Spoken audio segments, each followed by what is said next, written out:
दोस्तों, आज की कहानी में हम एक ऐसी गोल्ड डिगर माँ बेटी को देखेंगे जो कि पहले तो आदमियों को फंसाकर उनसे झूठी शादी करती थी और फिर उन्हें डिवोर्स देकर उनसे लाखों डॉलर ऐंठ लेती थी। लेकिन एक दिन ये दोनों एक ऐसे बुड्ढे के चक्कर में फंस जाती हैं जो उनकी जिंदगी को पूरी तरह बर्बाद कर देता है। तो कहानी शुरू होती है और हम देखते हैं बागड़ बिल्लो को, जिसकी इस खर्चा पानी नाम के आदमी से आज शादी हो रही है। फिर शादी के बाद रिसेप्शन पार्टी रखी जाती है जहाँ पर बागड़ बिल्लो कहती है कि मैं कितने टाइम से इसी दिन का इंतजार कर रही थी। खर्चा पानी कहता है कि डार्लिंग, तुम तो दिन का इंतजार कर रही थी, लेकिन मुझे तो आज रात का इंतजार है जहाँ पर मैं तुम्हारे खेत में दबाकर मजदूरी करूंगा। इसके बाद वो उसे बेडरूम में ले जाने लगता है, लेकिन तभी वहाँ पर एक ताऊ आता है और कहता है कि कल्चर के हिसाब से तो बेस्ट मैन को भी दुल्हन के साथ डांस करना पड़ता है। अब खर्चा पानी का लोहा तो गर्म हो रखा था, लेकिन इस घटिया रिवाज के चलते वो ताऊ को मना भी नहीं कर सकता था। आगे 6 घंटे बीत जाते हैं और खर्चा पानी का खोपड़ा खराब होने लगता है क्योंकि उसकी पत्नी अभी तक अलग अलग आदमियों के साथ डांस कर रही थी। आगे जब उससे रहा नहीं जाता तो वो बागड़ बिल्लो के पास जाकर कहता है कि तुम ये क्या कर रही हो,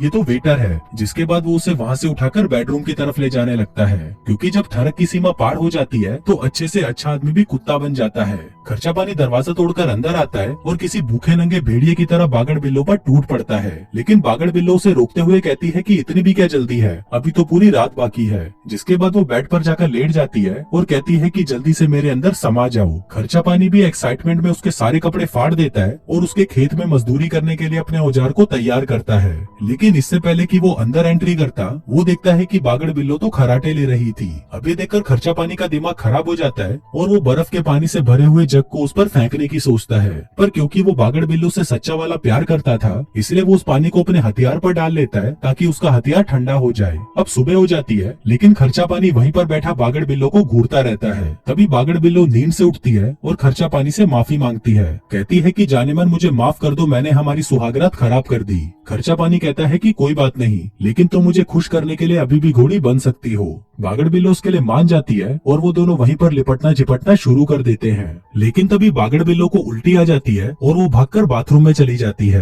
कहती है कि मैं अभी उल्टी करके आती हूँ और फिर तुम मुझे दबाकर चूस लेना। लेकिन खर्चा पानी का मूड खराब हो चुका था और वो कहता है कि नहीं नहीं, मुझे कोई जल्दी नहीं है, अभी मैं काम पर जा रहा हूँ और बाकी का प्रोसेस हम रात को करेंगे। आगे खर्चा पानी अपने ऑफिस पहुँचता है जहाँ पर हम देखते हैं कि वो एक कार डीलर है जो कि चोरी की गाड़ियों को काले बाजार में बेचता था। फिर जब वो अंदर आता है तो उसके एम्प्लॉय उससे पूछते हैं कि बॉस, आपकी सुहागरात कैसी रही, आपने बिल्ली मारी या नहीं। खर्चा पानी कहता है कि भेसड़ी वालों, वो तुम्हारी भाभी है और अपनी भाभी के बारे में ऐसी बातें करते हुए तुम्हें शर्म नहीं आती। आगे जब वो अपने कैबिन में आता है तो वहाँ पर वो अपनी शानदार मालदार सेक्रेटरी मुन्नी हटेली को देखता है जो कि वहाँ पर उसे रिझाने की कोशिश कर रही थी। अब क्योंकि खर्चा पानी कल रात का भरा पड़ा था तो मुन्नी हटेली का कटीला बदन देखकर वो अपने आप पर काबू नहीं कर पाता। अब क्योंकि चीजें बर्दाश्त से बाहर हो चुकी थी तो खर्चा पानी किसी कुत्ते की तरह मुन्नी हटेली पर टूट पड़ता है और उसे दबाकर चूसने लगता है। अब पहले तो मुन्नी हटेली उसे मना कर देती है, लेकिन फिर वो भी उसके साथ लिपट जाती है और वहीं पर उसके गन्ने का रस निकालने लगती है। लेकिन कार्यक्रम के आगे बढ़ने से पहले ही वहाँ पर उसकी वाइफ आ जाती है। खर्चा पानी मुन्नी हटेली से कहता है कि जल्दी यहाँ से निकलो, लेकिन मुन्नी हटेली के बाल उसकी जिप में फंस गए थे। तभी बागड़ बिल्लो भी अंदर आ जाती है और कहती है कि चलो जानेमन, यहीं पर ही शुरू हो जाते हैं। खर्चा पानी कहता है कि तुम मुझे बस 5 मिनट दो, मैं कुछ जरूरी काम निपटाकर तुम्हें वापस बुलाता हूँ। अब बागड़ बिल्लो के जाते ही वो मुन्नी हटेली को छुड़ाने की कोशिश करता है, लेकिन तभी बागड़ बिल्लो वहाँ पर वापस आ जाती है और मुन्नी हटेली को उसका हथियार चूसते हुए देख लेती है। कहती है कि हमारी शादी को 17 घंटे भी नहीं हुए और तुम किसी दूसरी लड़की की लेने में भी लग गए। जिसके बाद वो उसकी वेडिंग रिंग वहीं फेंक कर चली जाती है। आगे सीन शिफ्ट होता है और हम देखते हैं कि बागड़ बिल्लो खर्चा पानी से तलाक ले लेती है, जिसमें वो खर्चा पानी से $3 लाख और एक मर्सिडीज कार मांगती है। अब खर्चा पानी भी जानता था कि ये सब उसी की गलती थी, इसलिए वो बागड़ बिल्लो को सब कुछ देने के लिए तैयार हो जाता है। आगे बागड़ बिल्लो सारे पैसे और कार लेकर वहाँ से निकल जाती है और एक पेट्रोल पंप पर आकर रुक जाती है। इसी दौरान वहाँ पर एक टैक्सी आकर रुकती है जिसमें से बाहर निकलती है मुन्नी हटेली और यहाँ पर हमें पता चलता है कि ये मुन्नी हटेली बागड़ बिल्लो की बेटी है। दरअसल ये दोनों गोल्ड डिगर माँ बेटियां अमीर आदमियों को चूतिया बनाकर उनसे शादी कर लेती है, जिसके बाद वो उन आदमियों को ऐसा फंसाती है कि उनको इन्हें डिवोर्स देना पड़ता है और डिवोर्स के बदले ये माँ बेटी उनसे काफी पैसे ऐंठ लेती है। आगे वो दोनों खाना खाने के लिए एक महंगे रेस्टोरेंट में जाती है जहाँ पर वो प्लान बनाने लगती है कि अब उनका अगला शिकार कौन होगा। मुन्नी हटेली कहती है कि मैं अब ऐसे छोटे छोटे हाथ मारकर थक चुकी हूँ, अब हमें कोई ऐसा बकरा फंसाना होगा जिससे हम करोड़ों रुपए ऐंठ सके। कहती है कि अब मैं इतनी बड़ी तो हो चुकी हूँ कि सब कुछ अकेले संभाल सकूं। बागड़ बिल्लो कहती है कि अभी तुम इस लायक नहीं हुई हो और अगर तुम ये काम अकेले करने लग गई तो कोई ठरकी तुम्हें प्रेग्नेंट कर देगा और तुम्हारी जवानी पूरी तरह बर्बाद हो जाएगी। लेकिन मुन्नी हटेली उसकी एक नहीं सुनती और कहती है कि मुझे भी इस काम को अकेले संभालना है। आगे जब उनको खाने का बिल देना था तभी बागड़ बिल्लो एक कांच की प्लेट तोड़कर उसे खाने में डाल देती है और ड्रामा करने लगती है कि इन लोगों ने मुझे खाने में कांच मिलाकर दे दिया, जिससे होटल वालों को उन्हें पूरा खाना फ्री में देना पड़ता है और ऊपर से ये उनसे कुछ पैसे भी ले लेती है। आगे वो दोनों बागड़ बिल्लो के डिवोर्स का पैसा लेने बैंक पहुंचती है, लेकिन वहाँ पर उन्हें पता चलता है कि बागड़ बिल्लो ने अपना सिटी टैक्स कई सालों से नहीं भरा, जो कि पेनल्टी लगाकर हो चुका था $1 मिलियन। इसलिए अब सरकार ने उसका बैंक अकाउंट फ्रीज कर लिया है। ऊपर से सरकार बागड़ बिल्लो को 90 दिन का टाइम देती है बाकी का पैसा चुकाने के लिए, और अगर वो ये पैसा टाइम पर नहीं चुका पाई तो उसे उठाकर जेल में डाल दिया जाएगा। आगे हम देखते हैं कि उन दोनों के पास बस $1500 ही बचे थे, लेकिन उन्हें कैसे भी करके 90 दिनों के अंदर टैक्स का पैसा चुकाना ही था। इसलिए मुन्नी हटेली ना चाहते हुए भी बागड़ बिल्लो के साथ एक और घपला करने के लिए तैयार हो जाती है। कहती है कि ये आखिरी बार है, हमें एक ऐसा मुर्गा फंसाना होगा जिससे हमें इतने पैसे मिले कि टैक्स चुकाने के बाद भी हम पूरी जिंदगी मजे से निकाल सकें। लेकिन प्रॉब्लम तो ये थी कि इतना बड़ा अमीर आदमी मिले कहाँ पर, जो कि अमीर के साथ साथ ठरकी भी होना चाहिए। इसलिए वो दोनों शहर के सबसे महंगे 5 स्टार होटल में पहुंच जाती हैं ताकि वहाँ पर वो किसी करोड़पति को फंसा सके। लेकिन सिर्फ जेब में $1500 लेकर इनको इस होटल में हजारों का कमरा कैसे मिलता। तभी बागड़ बिल्लो अपना खुराफाती दिमाग चलाती है और वो जानबूझकर मुन्नी हटेली को फर्श पर गिरा देती है, जिस दौरान वो वहाँ पर कुछ पानी डाल देती है ताकि वो होटल वालों की गलती निकाल सके कि उनकी ही लापरवाही से उसकी बेटी फिसलकर गिर गई। तभी मुन्नी हटेली भी पैर टूटने का नाटक करने लगती है, जिससे होटल वालों को अब ना चाहते हुए भी उसका पैर ठीक होने तक उन्हें यहाँ पर फ्री में एक रूम देना पड़ता है। आगे वो दोनों बोट लेकर निकल पड़ती हैं और रास्ते में बड़े बड़े अमीर लोगों के घरों में झांकने लगती हैं, क्योंकि उन्हें अब अमीर के साथ साथ एक बुढ़े आदमी को पटाना था ताकि उसके मरते ही उनकी सारी जायदाद इन कमीनियों के नाम हो जाए। अब पहले तो वो एक 50 साल के डॉक्टर को देखते हैं जो कि अपनी माँ के साथ रहता था, लेकिन बागड़ बिल्लो मना कर देती है और कहती है कि इसका पिछवाड़ा तो अभी भी इसकी माँ ही धोती होगी, इसलिए ये तो हमसे फंसने वाला नहीं है। इसके बाद वो एक दूसरे करोड़पति को देखती है जिसके शौक कुछ ज्यादा ही नवाबी थे, मतलब कि इसको 3-4 लड़कियों की साथ में लेने का शौक था। मुन्नी हटेली कहती है कि नहीं, मैं नहीं चाहती कि ये हम दोनों की साथ में ले। आगे वो एक और करोड़पति को देखती है जिसका नाम होता है दिल का दौरा, और ये बुढ़ा दिन भर सिर्फ सिगरेट पीता रहता था और खांसता रहता था, मतलब कि कभी भी इसका ऊपर का टिकट कट सकता था। बागड़ बिल्लो कहती है कि ये हमारे प्लान के लिए बिल्कुल परफेक्ट रहेगा। मुन्नी हटेली कहती है कि नहीं यार, मैं इसका मुंह में तो नहीं लेने वाली। बागड़ बिल्लो कहती है कि पैसों के लिए तो सब कुछ करना पड़ता है। आगे अब वो दोनों अपना काम शुरू कर देती हैं, जहाँ पर वो दिल के दौरे का पीछा करने लगती हैं, जो कि एक बहुत बड़े ऑक्शन में आया था। तभी मुन्नी हटेली चालाकी से उसकी कार की चाबी उठा लेती है और उसकी कार में जाकर उसके ब्रेक वायर और उसके मोबाइल फोन को खराब कर देती है। उधर दूसरी तरफ बागड़ बिल्लो भी उस ऑक्शन में पहुंच जाती है और उस बुड्ढे की ही पास वाली सीट पर जाकर बैठ जाती है ताकि वो उस बुड्ढे से दोस्ती कर सके। वहीं बाहर जब मुन्नी हटेली अपनी माँ का वेट कर रही थी तभी उसकी नजर उस डॉक्टर पर पड़ती है जो कि अकेला कहीं पर जा रहा था। अब उसको देखकर मुन्नी हटेली को एक आइडिया आता है कि अगर वो अकेली ही इस डॉक्टर को पटा लेगी तो उसे उस बुड्ढे का मुंह में नहीं लेना पड़ेगा, इसलिए वो भी उस डॉक्टर का पीछा करने लगती है। मुन्नी हटेली देखती है कि वो डॉक्टर एक लोकल बार में आया होता है, इसलिए वो भी अपने उछलते हुए संतरों को लेकर वहाँ पर उसका इंतजार करने लगती है। तभी उसके पास बबलू बकेती नाम का एक लड़का आता है और उससे पूछता है कि क्या मैं आपके लिए ड्रिंक ला सकता हूँ। लेकिन इस बात पर मुन्नी हटेली भड़क जाती है, कहती है कि तुम जैसे लोगों को क्या लगता है तुम मुझे फ्री में ड्रिंक पिलाओगे और बदले में मैं तुम्हारे लिए घोड़ी बन जाऊंगी। तुझे पता भी है मैं कौन हूँ और तेरी औकाती क्या है मुझसे आकर बात करने की, तू साला है कौन। बबलू बकैती कहता है कि मैं तो यहाँ पर बार टेंडर हूँ और यही मेरा काम है। अब मुन्नी हटेली को लगता है कि शायद उसने उसे कुछ ज्यादा ही सुना दिया, इसलिए वो अपने लिए एक ड्रिंक ऑर्डर कर लेती है। वहीं दूसरी तरफ ऑक्शन में सभी लोग चीजों पर ऊंची ऊंची बोली लगा रहे थे, जिस दौरान बागड़ बिल्लो भी फेंकने के लिए एक सड़ी हुई मूर्ति पर 1,70,000 की बोली लगा देती है। अब उसे लग रहा था कि दिल का दौरा उससे ऊंची बोली लगाएगा, लेकिन तभी अचानक उसे दौरा पड़ जाता है और वो मूर्ति 1,70,000 की बागड़ बिल्लो के सर पर आ जाती है। उधर दूसरी तरफ वो डॉक्टर भी वहाँ पर आ जाता है, जिसके सामने मुन्नी हटेली ड्रामा करने लगती है जैसे कि उसके गले में कुछ फंस गया हो ताकि डॉक्टर आकर उसे बचा ले।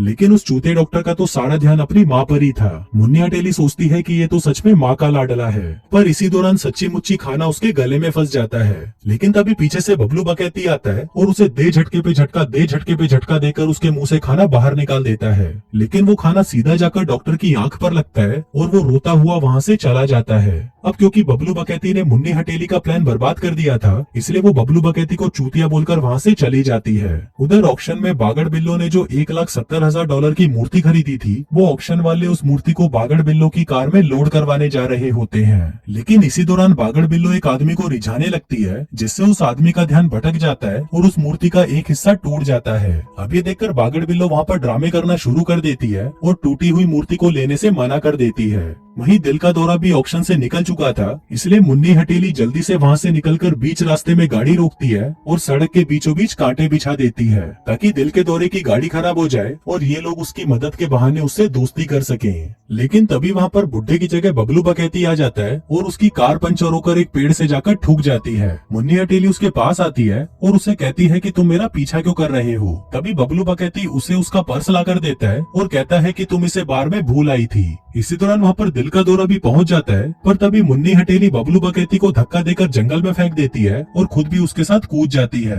वहीं दिल के दौरे की कार भी पंचर होकर रुक जाती है और जब वो फोन करके मदद बुलाने की कोशिश करता है तो उसका फोन भी खराब होता है। तभी प्लान के मुताबिक बागड़ बिल्लो वहाँ पर उसकी मदद करने पहुँच जाती है, लेकिन तभी उसकी कार भी पंचर हो जाती है और वो दिल के दौरे की कार से जाकर टकरा जाती है। बागड़ बिल्लो बाहर आती है और दिल के दौरे से पूछती है कि क्या मैं आपकी कुछ मदद कर दूं? दिल का दौरा कहता है कि नहीं, अभी यहाँ पर पुलिस आकर सब कुछ संभाल लेगी।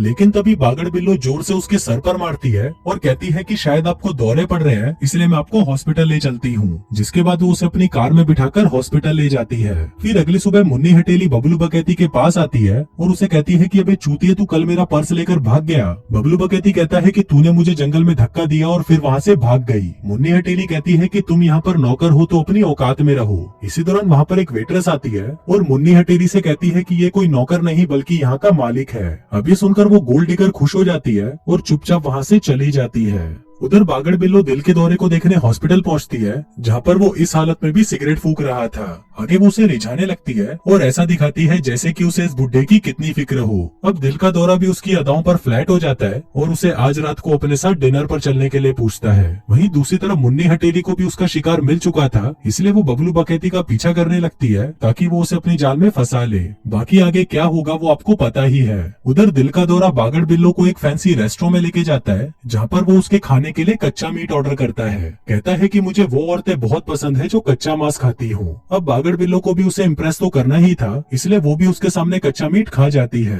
क्योंकि भाई यहाँ पर सवाल करोड़ों का है। आगे बागड़ बिल्लो को स्टेज पर गाना गाने के लिए बोला जाता है और फिर जैसे ही वो स्टेज पर गाने लगती है तो उसकी बेसुरी आवाज सुनकर दिल का दौरा उसके प्यार में लट्टू हो जाता है। वहीं दूसरी तरफ हम मुन्नी हटेली को देखते हैं, जो कि बबलू बकैती के करीब आने के लिए उससे दोस्ती कर लेती है, जिसके बाद वो दोनों साथ में घूमते फिरते हैं और एक दूसरे को दबाकर चूसते हैं। वहीं दिल का दौरा डिनर के बाद बागड़ बिल्लो को अपने घर ले जाता है। कहता है कि जाने मन मैं तुम्हारे लिए गिफ्ट लेकर आया हूँ। अभी सुनकर बागड़ बिल्लो एक्साइटेड हो जाती है और सोचती है कि शायद ये उसके लिए कोई डायमंड की अंगूठी लाया होगा, लेकिन वो तो लाया था एक सड़ा हुआ लाइटर, ताकि वो भी उसकी तरह दिन भर सिगरेट फूंक सके। आगे गिफ्ट के बदले दिल का दौरा उसके खेत में मजदूरी करना चाहता था, लेकिन बागड़ बिल्लो उसे रोक देती है और कहती है कि शादी से पहले मैं ये सब नहीं कर सकती। आगे बुड्ढे के वहाँ से जाने के बाद वहाँ पर उसकी मेड आती है। कहती है कि पिछले 7 सालों से मैं इस बुड्ढे के मरने का इंतजार कर रही हूँ और अब मैं नहीं चाहती कि कोई भी बाजारू औरत मेरे प्लान को बर्बाद कर दे।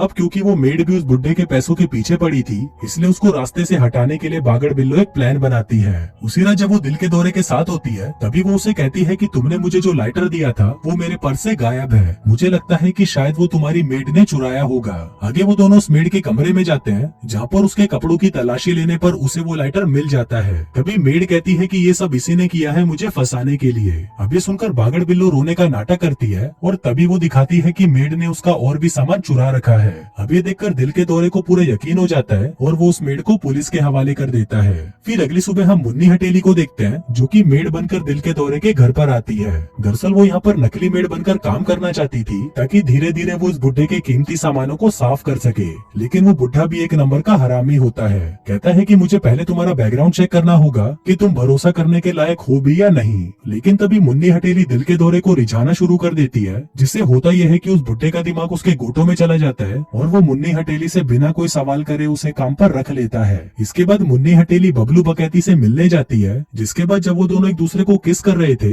तभी बागड़ बिल्लो भी उन दोनों को साथ में देख लेती है। फिर घर आने पर बागड़ बिल्लो उसे कहती है कि मैंने तुम्हें तुम्हारे बॉयफ्रेंड के साथ देख लिया। मुन्नी हटेली कहती है कि वो मेरा बॉयफ्रेंड नहीं है, वो एक बार का मालिक है जिसकी कीमत $3 मिलियन है और मैं उससे वो सारे पैसे उड़ा लूंगी। बागड़ बिल्लो कहती है कि अभी तुम इस काम के लिए तैयार नहीं हो। मुन्नी हटेली कहती है कि मैं प्रोफेशनल हूँ और मैं आपको ये साबित करके दिखाऊंगी। फिर उसी रात हम सुट्टेबाज दिल के दौरे को देखते हैं, जो कि बागड़ बिल्लो के घर पर आता है। कहता है कि डार्लिंग तुम्हारे लिए एक सरप्राइज है, और तभी हम देखते हैं कि वो उसके लिए वही 8 पीस लेकर आता है जो उस दिन वो उस ऑक्शन से नहीं खरीद पाई थी। दिल का दौरा कहता है कि मैं तुम्हारे लिए तुम्हारी पसंद की चीज लाया हूँ, अब तुम जल्दी से मुझे मेरी पसंद की चीज दे दो, यानी कि अपनी गुलाबी। अभी सुनकर बागड़ बिल्लो फिर से नाटक करने लगती है और कहती है कि मेरा टूरिस्ट वीजा खत्म हो चुका है और मैं कल अपने देश युगांडा वापस जा रही हूँ। कहती है कि कल मैं अपना मैदान साफ करके तुम्हारे पास आने ही वाली थी, पर आज ही मुझे ये नोटिस मिला कि मुझे कल ही वापस जाना है। दिल का दौरा कहता है कि ये तो बहुत ही बुरा हुआ, क्योंकि मैं तो तुमसे शादी के लिए पूछने वाला था। अब वो रिंग देखते ही बागड़ बिल्लो पलट जाती है और कहती है कि वैसे तो मैं एक विदेशी हूँ, पर अगर तुम मुझसे शादी कर लेते हो तो मैं हमेशा तुम्हारे साथ यहीं पर रहूंगी।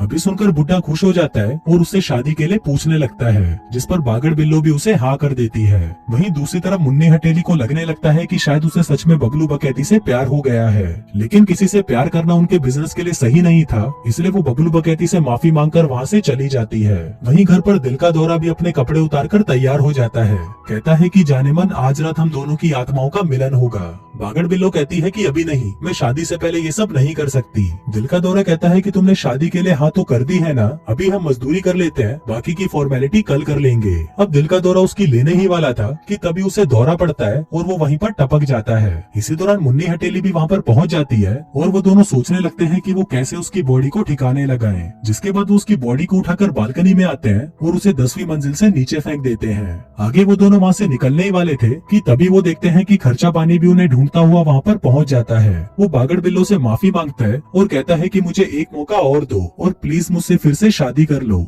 अब बागड़ बिल्लो को पता था कि ये आदमी कुत्ते के बालों में लगे दीमक की तरह है, जो अगर एक बार चिपक गया तो इतनी आसानी से छोड़ने नहीं वाला। इसलिए वो उससे पीछा छुड़वाने के लिए खर्चा पानी को उसके रूम में इंतजार करने को कहती है। जिसके बाद वो दोनों दिल के दौरे की बॉडी उठाकर उसे कार में डालते हैं और उसे वापस उसके घर ले जाते हैं, ताकि सबको ये लगे कि उसकी मौत घर पर ही हुई थी। लेकिन इसी दौरान वहाँ पर खर्चा पानी भी पहुँच जाता है और उसे पता चल जाता है कि मुन्नी हटेली और बागड़ बिल्लो माँ बेटी है और इन दोनों ने मिलकर उसका बड़ा वाला काटा है। साथ ही उसे ये भी पता चल जाता है कि ये इस बुड्ढे का भी काटने वाली थी, लेकिन उससे पहले ही ये टपक गया। अब खर्चा पानी उन्हें धमकी देता है कि वो इस बुड्ढे की मौत का इल्जाम इन दोनों पर लगा देगा, पर तभी बागड़ बिल्लो उसे कहती है कि उन्होंने उसका जो भी पैसा लूटा है वो उसे वापस कर देंगी। आगे जब वो दोनों जा रही थी तभी मुन्नी हटेली पूछती है कि हम खर्चा पानी को उसका पैसा कहाँ से देंगे, हमारे पास तो फूटी कौड़ी भी नहीं है। तभी बागड़ बिल्लो उसे बताती है कि मैंने तुमसे झूठ बोला था, मुझे कोई भी टैक्स नहीं चुकाना था और ये सब मेरे प्लान का हिस्सा था। अभी सुनकर मुन्नी हटेली भड़क जाती है और बागड़ बिल्लो से लड़ने लगती है। फिर अगले दिन वो तीनों जैसे ही बैंक में पैसे लेने पहुंचते हैं, वहाँ पर उन्हें पता चलता है कि उनका अकाउंट तो खाली हो चुका है।